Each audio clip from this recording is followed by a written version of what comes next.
Today, I am going to discuss with you parenteral feeding. Parenteral nutrition should be reserved for the patient who are unable to receive adequate nutrition via the enteral route. Guidelines for ordering parenteral nutrition. An example of the basic parenteral nutrition refers to any intravenous feeding methods. Nutrients are infused directly into the blood when the GI tract cannot or should not be used. Central parenteral nutrition. A large central vein is used to deliver concentrated solution for the nutrition support. Osmolarity of the central vein parenteral formulas can be as high as 1700 to 1900 MOSM per L. High formula osmolality requires infusion of the formulas into a large vessels with rapid blood flow. A central line generally originates from the subclavian, internal jugular or femoral vein with the tip in the superior vena cava, right arterium of the heart or inferior vena cava. Central line access can also be achieved with a peripherally inserted central catheter that is inserted in the basilic vein with the tip in the superior vena cava or right atrium. In the peripheral parenteral nutrition, a smaller peripheral vein, usually in the distal arm or hand, is used to deliver less concentrated solutions for period less than 14 days. Osmolality of peripheral parenteral nutrition is limited to 900 MOSM per L or less to reduce risk of thrombophlebitis in smaller vessels of the upper distal extremities. Basic factors govern decisions about use of parenteral nutrition. Availability and functional capacity of the GIT tract, prognosis and availability of central intravenous access. The cost of parenteral nutrition is generally more than that of enteral feeding, and cost savings when inappropriate use of parenteral nutrition has been decreased.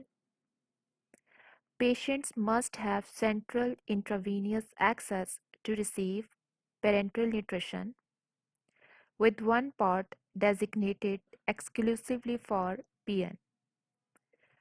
Careful assessment of each situation should weigh benefits and burdens of providing parenteral nutrition for nutrition support.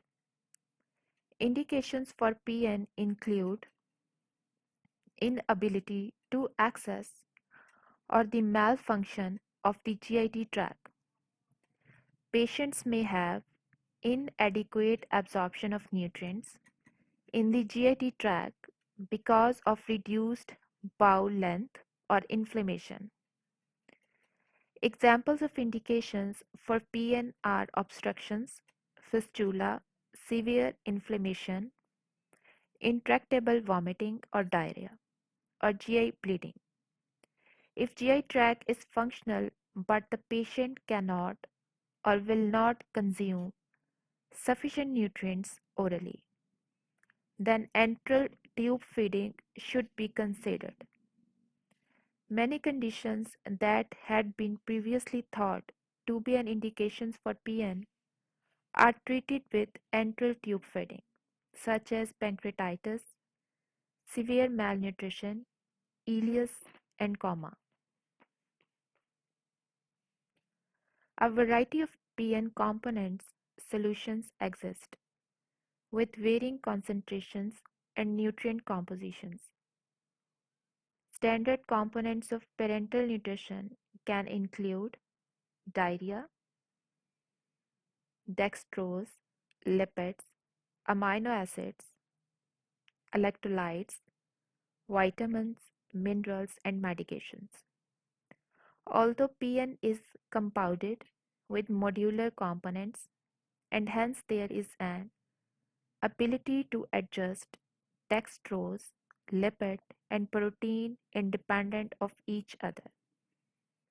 The energy provided to meet estimated or measured energy needs should include total energy from carbohydrate, fat, and protein. Estimated and measured energy equations are based on total energy requirement.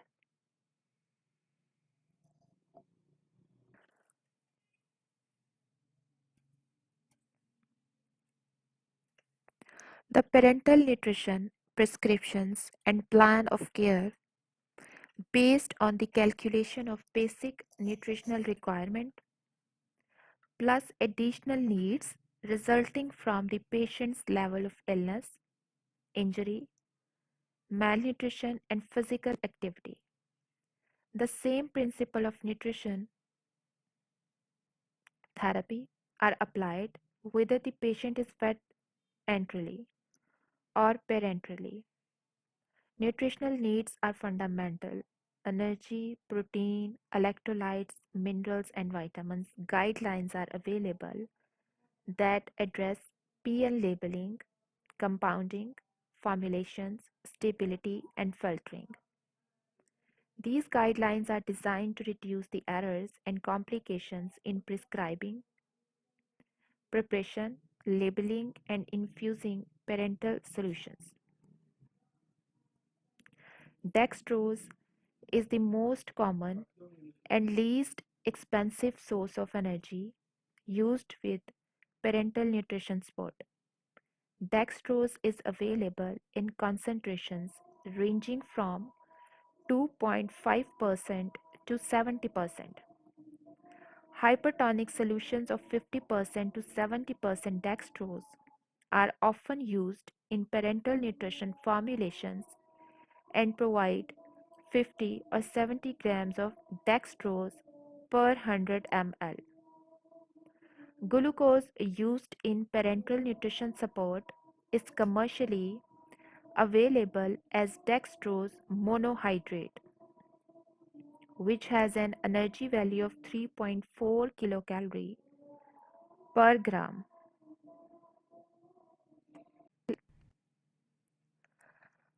The initial dextrose content of parenteral nutrition should not exceed 200 grams. Gradually, introduction of dextrose enables the doctors to evaluate blood sugar response and institute insulin therapy.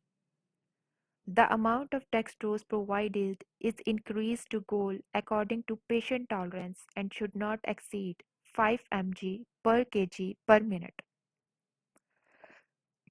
Glycerol is another form of carbohydrate used in parenteral solutions. It provides 4.3 kilocalories per gram and is available as a component along with amino acids in a commercially available peripheral parental nutrition solutions. Lipid emulsions provide a concentrated energy source, 9 kilocalorie per gram, as well as the essential fatty acids, linoleic and linolenic acid. A minimum of 4% to 10% of the daily energy intake should consist of fat to prevent essential fatty acid deficiency. Lipids are available in 10%, 20%, and 30% products. A 500 ml bottle of 10%, 20%, and 30% fat emulsions provide 550, 1000, and 1500 kilocalories. Commercial lipid emulsions product consists of soybean and safflower oil combined or soybean oil alone. The content of lipid in a parenteral solution is usually limited to 20% to 30% of total energy because lipids have been reported to adversely affect the immune system. Infusion of lipids over 24 hours may limit this adverse effect. Alternative lipid sources include forms such as short chain fatty acids, medium chain fatty acids, omega 3 fatty acids, and blended or structured lipids. These alternatives are not available for commercial use. Lipid emulsions can be infused separately through the Y port of the intravenous catheter or combined with the dextrose and amino acid base in what is called a total nutrient admixture. Nitrogen is supplied by essential and non-essential crystalline amino acid in the PN solution. Standard commercial amino acid solutions range in concentration from 3 to 20%. Standard amino acid solutions are appropriate for almost all patients receiving parenteral nutrition. Protein has an energy value of 4 kilocalorie per gram and usually provide 10% to 20% of the total energy provided in parenteral nutrition. In addition to standard amino acid solutions, three types of specialized amino acid solutions have been formulated for a specific disease state. The two disease specific formulas are more expensive than standard solutions and their effectiveness has not been demonstrated. One type is enriched with branched chain amino acid, which is isoleucine, leucine, and valine, and is designed for the patient with liver failure. A renal failure formula contains only essential amino acid to prevent the development of hyperuremia. Neither disease specific formula has been found to improve outcomes in these patient populations. Infusion of branched chain amino acid may be beneficial in a very small population of patients with chronic hepatic encephalopathy that is unresponsive to drug therapy. The third type of specialized amino acid formula is designed specifically for the need of pediatric patients and is selected based on the age and nutrient requirement of the child. The body maintains a balance of fluid and electrolytes in intracellular and extracellular spaces of all tissues to maintain homeostasis. Electrolyte status is affected by disease state and metabolic conditions of the patient. Electrolytes in parenteral nutrition formulas are based on normal electrolyte balance with adjustments according to individual patient requirements. Electrolytes should be routinely monitored to determine electrolyte requirements in parenteral nutrition, with chloride and acetate balanced among the salts. Commercial amino acid formulations are available with or without added electrolytes. Amounts of electrolytes present in the amino acid solution must be taken into account when calculating additions of electrolytes for a specific patient. Always identify and correct any pre-existing deficit before initiating the parenteral nutrition. Determining the cause of electrolyte abnormalities. Replace excessive fluid and electrolyte losses. Monitoring and assess electrolyte status daily. Depending on requirements for electrolyte replacement, it may be necessary to give additional electrolytes outside the parenteral nutrition because limitations exist regarding what can be added to a parenteral solutions based on solution stability and compatibility. Selected electrolytes can be omitted from the parenteral solutions when serum level exceed normal values such as potassium and phosphorus with renal failure. Electrolyte levels should be checked in all patients before starting parenteral nutrition and routinely throughout PN therapy. Vitamin requirements are based on normal standards, with adjustment made according to metabolic states that require either more or less of a specific vitamins. All patients on parenteral nutrition should receive vitamins daily.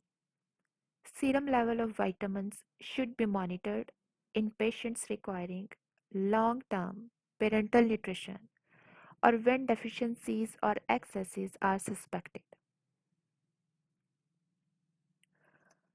Parenteral administration of 12 vitamins include vitamin A, vitamin D, vitamin E, thiamine, riboflavin, niacin, pantothenic acid, pyridoxine, folic acid, biotin, cyanocobalamin, and ascorbic acid.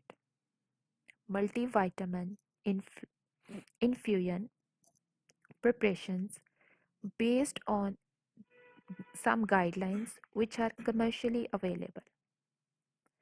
Vitamin K has not been a component of any injectable vitamin formulations for adults.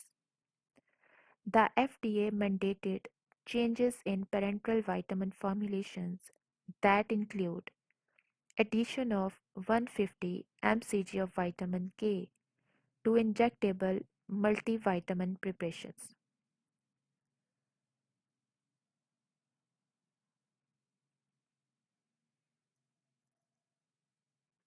Trace element preparations are available with combinations of the four trace elements only.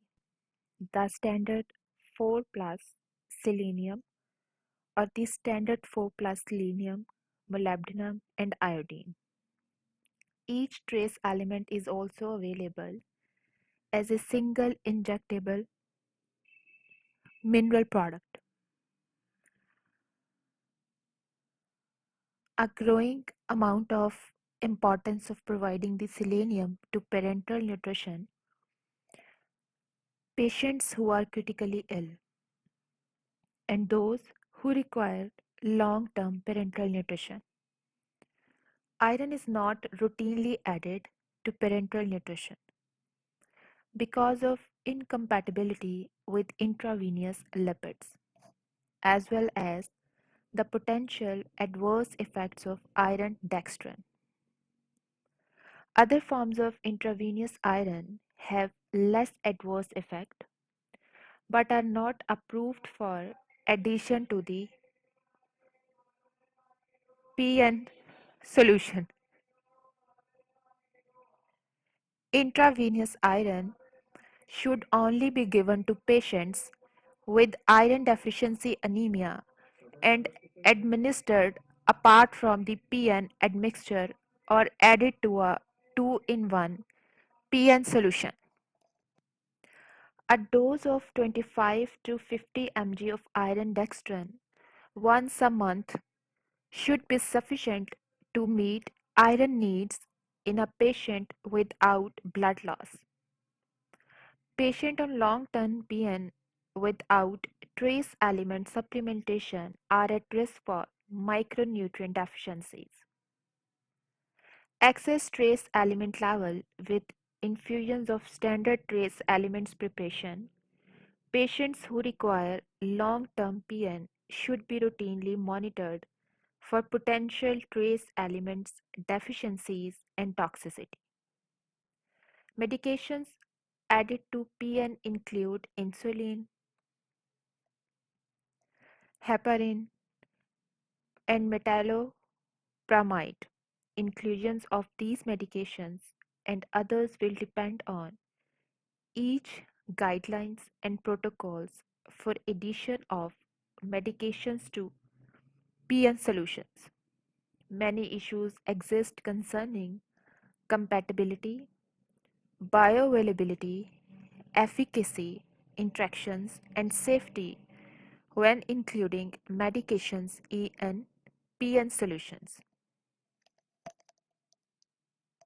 Volumetric infusion pumps should be used to deliver the parenteral solution at a constant rate to prevent metabolic complications. Protocols for external delivery system tubing changes are provided by infection control guidelines. Routine flushing of intravenous is recommended to maintain patency. Needless intravenous access devices reduces the risk of needle stick injuries but can increase the risk of infections. Infusion of PN is generally over 24 hours, particularly in the critical ill. PN is usually cycled for the patient at home or who need time off during hospitalization for physical therapy or other routine activities. PN can be cycled over 10 to 12 hours if desired, and if the patient can tolerate the larger volume over a shorter period. The rate of infusion is based on the final compounded volume and length of time the infusion is to be given.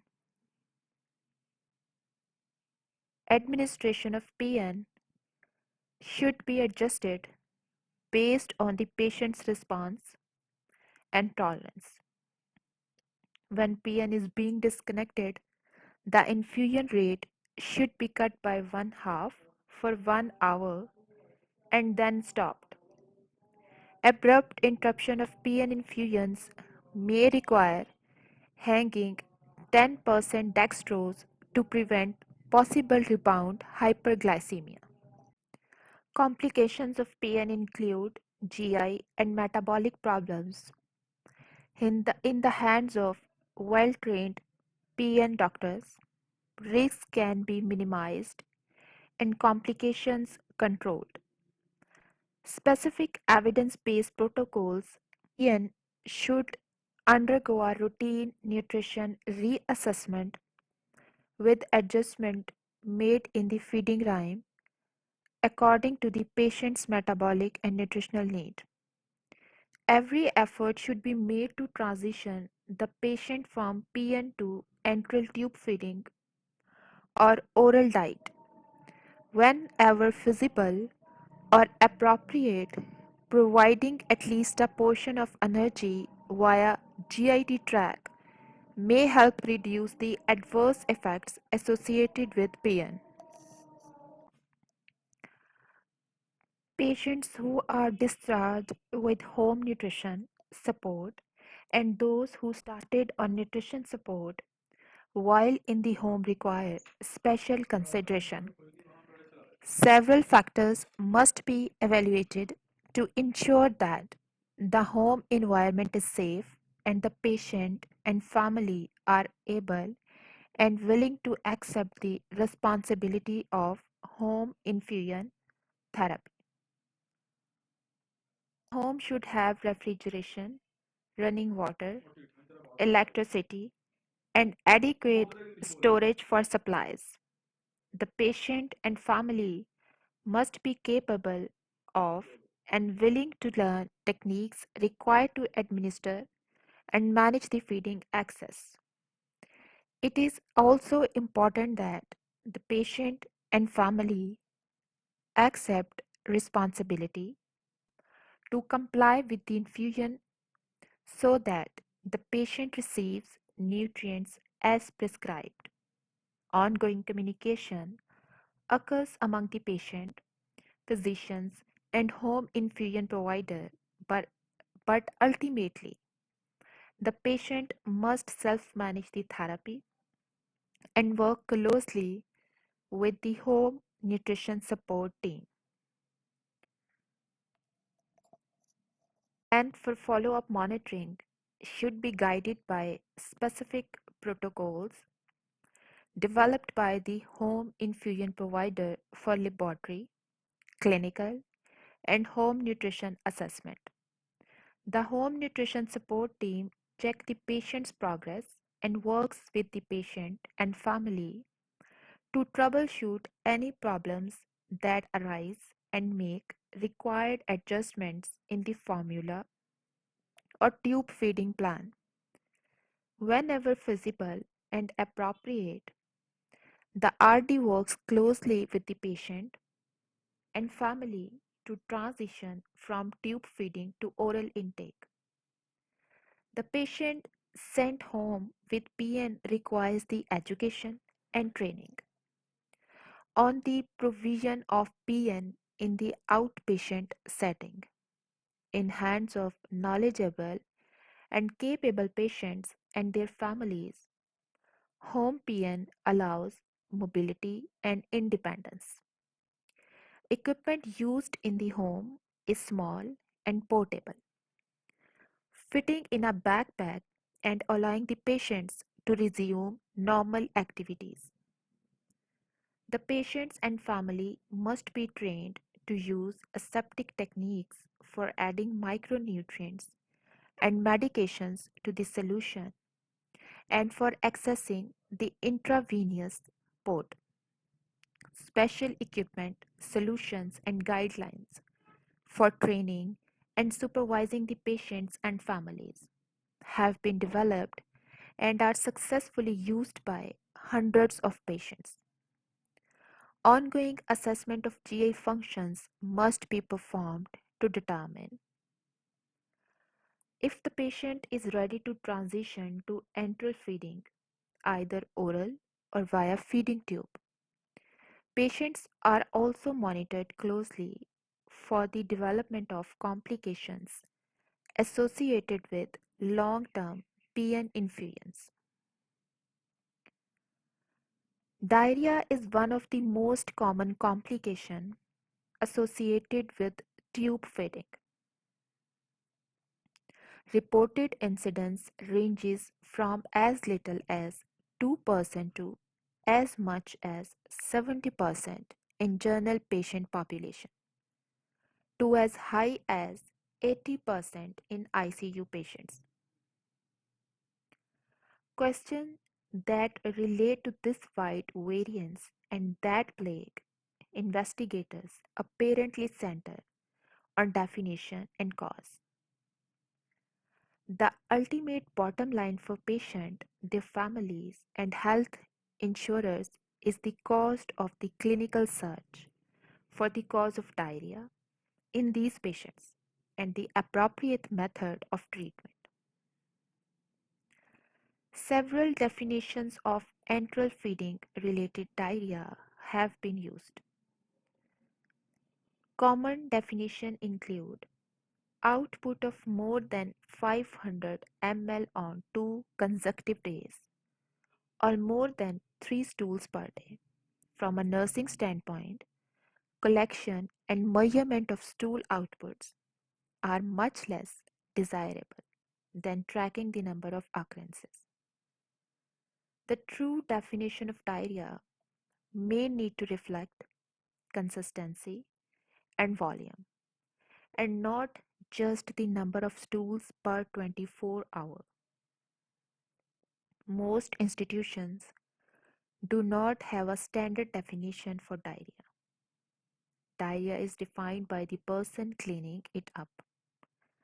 Diagnosis of the cause of diarrhea and subsequent treatment consume time and healthcare resources. The patient is losing fluid, electrolytes, and nutrients through uncontrolled stool output. Unexplained diarrhea in a tube-fed patient illustrate the difficult and often expensive search for the cause. The tube feeding formulas, this result in manipulation of the formula, selection, and concentration and infusion methods, usually to no avail because feeding intolerance is generally a manifestation, not the cause of diarrhea. A variety of causes for diarrhea have been reported. The most common contributors to diarrhea in tube-fed patients are medications or some aspects of the patient's conditions. Many times, a combination of events or therapies results in diarrhea. Tube feeding formulas, osmolarity, or concentration, and rate of delivery are blamed for instigating diarrhea. The incidence of diarrhea when the formula concentration varied widely from 145 to 430 mosm per liter, and no significant association has been made between malabsorption and formula osmolality or rate of delivery. Formulas that provide more than 30% of total calories as fat have been associated with an increased incidence of diarrhea, whereas those providing 20% fat is involved.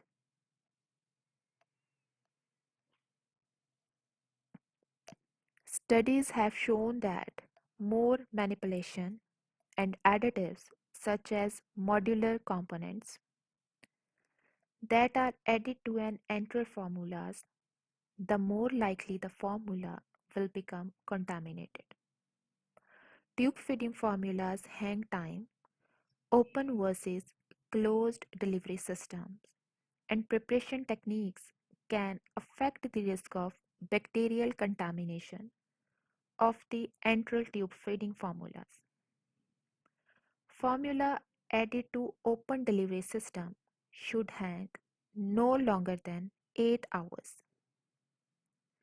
Closed systems that use containers prefilled with formula can hang 24 to 48 hours. The fewer times any system is handled and opened, the less chance exists for contamination. Commercial formulas manufacturers are making the formulas now that contain the microbial inhibitors to reduce the risk of bacterial contamination of the enteral formulas itself. Intragastric feedings are associated with an increased incidence of diarrhea.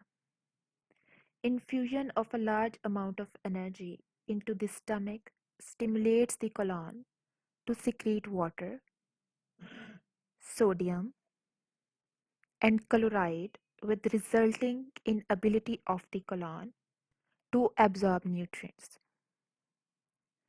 Malnourished or critically ill patients are more susceptible to mucosal tissue breakdown and malabsorption leading to diarrhea. Hyperalbuminemia has also been reported to be a potential cause of the diarrhea because of its effect on reducing colloidal osmotic pressure within the blood vessels, which could lead to edema of the intestinal mucosa, malabsorption, and diarrhea. There is no correlation between the patients with hypoalbuminemia and incidence of diarrhea. Patients with pancreatic insufficiency, celiac disease, short bowel syndrome, fecal impaction, diabetes mellitus, or GI inflammation are at increased risk for diarrhea. Multiple medications routinely given to the hospitalized patients have been related to the diarrhea. Antibiotics are most often associated with GI side effects. Patients more susceptible to developing diarrhea are those who are critically ill and on multiple medication.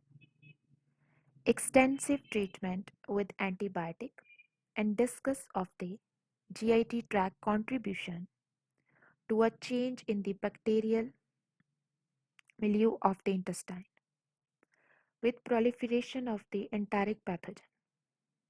Clostridium difficile, other medications associated with development of diarrhea are H2 blockers, lactulose or laxative, magnesium containing antacids, potassium and phosphorus supplements, antineoplastic agents.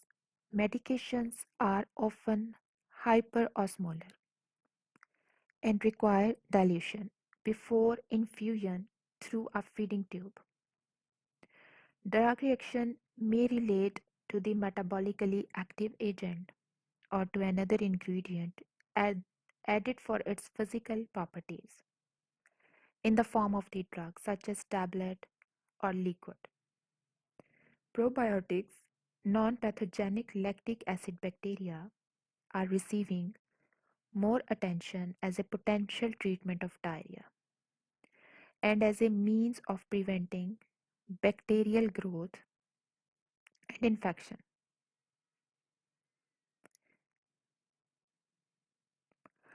A reported case of unexplained diarrhea in a tube-fed patient illustrates the difficult and often costly search for the cause.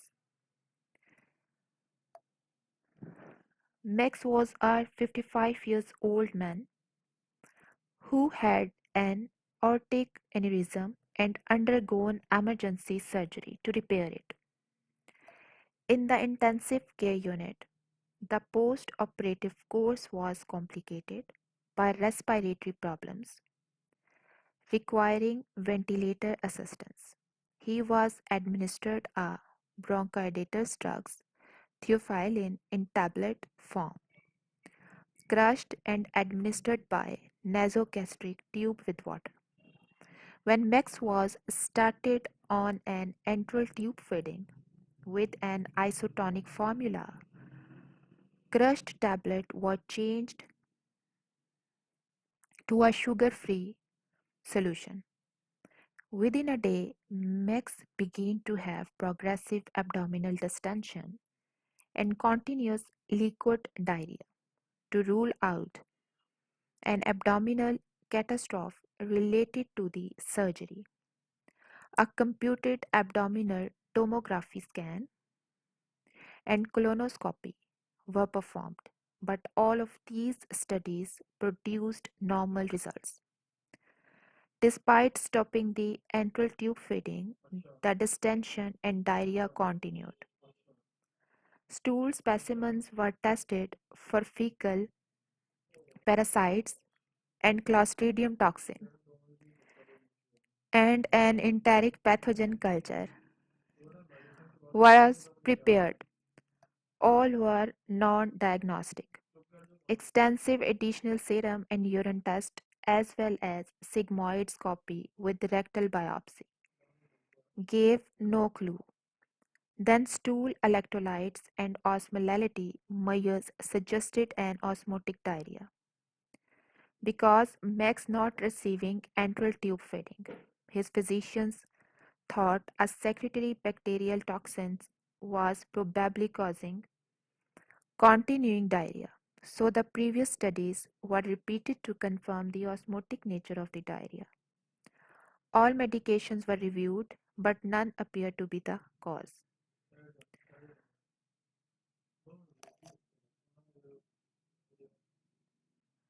The continued diarrhea prohibited enteral tube feeding and Max needed to be fed.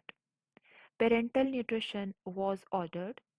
This move immediately brought an automatic nutrition support service consultation, which include assessment of medications. This evaluation revealed that the sugar-free theophylline solution was 65% sorbitol. Sorbitol is a polyhydric alcohol used as a sweetener in many sugar-free products, such as dietetic foods and chewing gums. Because sorbitol is considered an inactive ingredient, the package label and insert contained no information about it. Sorbitol content was obtained by contacting the manufacturer. Fortunately for Max, the nutrition support team did know the components of the medication and found the hidden culprit. The registered dietitian knew sorbitol in larger doses acted as a laxative. Calculations of the regular daily amount of theophylline Max was taking showed he was receiving nearly 300 grams of sorbitol daily when the usual laxative dose was only 20 to 50 grams. The nutrition support team immediately recommended this sorbitol sweetened solution be discontinued and a sorbitol free form of the medication be used instead. Almost immediately, the diarrhea began to decrease, and in 3 days it was gone. The extent of his costly chase was revealed in Mac's hospital bill. He had continued to receive the faulty drug for almost half of his 3 months hospital stay, during which time the diarrhea prevented enteral tube feeding and he had to have the more expensive PN. The PN cost $5,000 more than enteral feeding would have cost for the same period. All the extensive investigations to find the cause of the diarrhea cost $5,300, which together with the indirect cost for extra days of care and supplies made a total hospital bill of about $2 lakhs. Cause of diarrhea in tube-fed patients are many, but in the hands of a skilled nutrition support team, the formula is seldom one of them. It is often found in the medications. Just remember that. What this medication's hidden ingredient? Sorbitol, cost max. For patients with functioning GIT tract, EN support has proved to be a potent tool against the present or potential malnutrition. EN support is achieved by an oral diet with nutrient dense supplementation or alternately by tube feeding. When the patient cannot, will not, or should not eat, commercially tube feeding formulas with or without modular enhancement provide complete nutrition when provided in adequate amounts. Enteral tube feeding can be provided through nasogastric or enterostomy feeding tubes with an open or closed delivery system. For patients with a dysfunctional GI tract, PN is a life-sustaining therapy. This feeding method depends heavily on biomedical technology for the development of tubes, bags, pumps, and other equipments for feeding nutrients directly into the vein. The route of entry may be a large central vein for intravenous feeding over a long period or a smaller peripheral vein for feeding less concentrated solution for a shorter period. Home PN is successfully used by many patients. with the support of family, friends, and a home nutrition support team. It's all about parenteral nutrition and its administration.